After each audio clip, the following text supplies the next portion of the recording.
Sublimation area video. Ito nga po pala yung monitor na ginagamit ko sa forehead machine.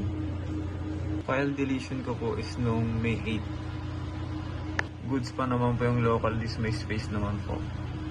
Ito nga po pala yung monitor ng Smart 2. Okay naman po yung space ng local disk. Naman po sa area ito, dito ko po nilalagay yung mga reports folder ko ng sublimation output, physical inventory, consumables, withdrawal, at machine maintenance folder. Daily maintenance checklist ko po. Physical inventory ko po.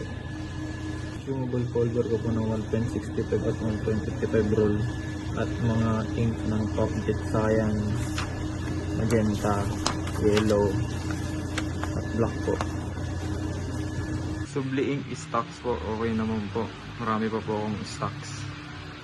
Subli paper roll ko po ng 1.65 at 1.55. Goods pa naman po.